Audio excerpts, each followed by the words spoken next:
নমস্কার বন্ধুরা, আজকে আমি আম আর আঙুরের চাটনি করে দেখাচ্ছি। আপনারা দেখতে থাকুন। দেখুন, কড়াইয়ে আমি সরষের তেল নিয়েছি 2 চামচ।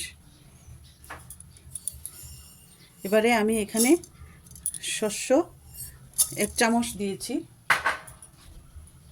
দিয়ে দিচ্ছি 2টো শুকনো লঙ্কা।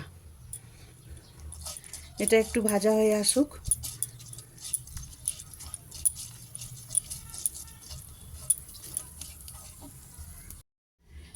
আমি এতে একটা তেজপাতা দিয়ে দিয়েছি। এখন আমার এটা ভাজা হয়ে এসছে। দিয়ে দিচ্ছি আমগুলি একসঙ্গে, সব আম, আঙুর,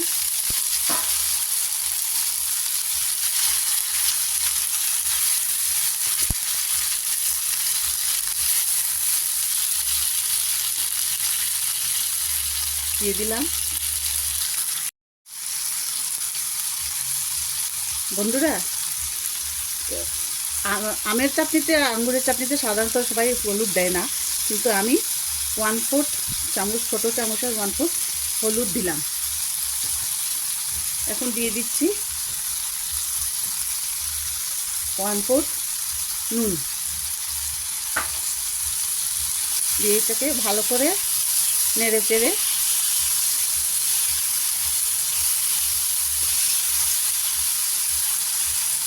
সিদ্ধ হতে দেই 5 মিনিট লো ফ্লেমে। তো দেখুন, 5 মিনিট পরে আমি ফিরে এসেছি। এবারে আমার আম আঙুর পুরো সিদ্ধ হয়ে গেছে। এখন আমার কিছু বেটে রাখা অল্প ছিল নারকেল কোড়া, আমি এটা গ্রাইন্ডারে পেস্ট করে নিয়েছিলাম। এইটাকে ভালো করে মিশিয়ে দিই।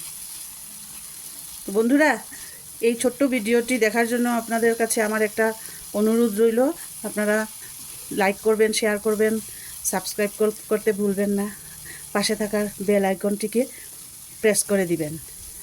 তো চলুন, এখন এটা আমি আমার একটু মিডিয়াম লোতে রেখে হয়ে এসছে। এখন দেখুন, এখানে বড় চামচের 4 চামচ চিনি দিয়ে দিলাম। ভালো করে নেড়ে চেড়ে দিই।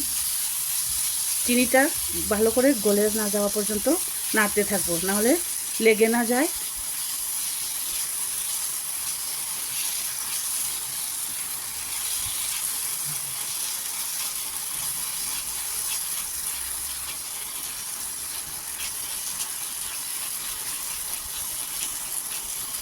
দেখুন, চিনিটা আমার গলে এসছে।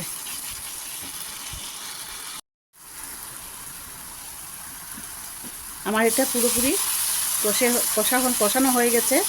এখন দেখুন, পরিমাণ মতো আমি জল দিয়ে দিচ্ছি।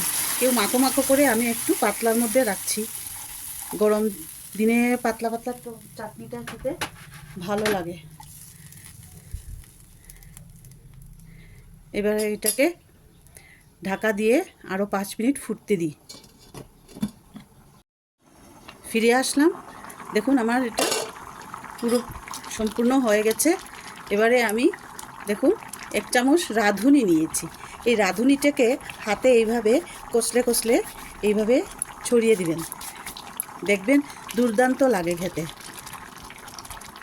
খুব ভালো লাগে। তো আমার এটা হয়ে এসছে। আমি গ্যাস অফ করে দিলাম। এখন আমি সার্ভ করে দিব।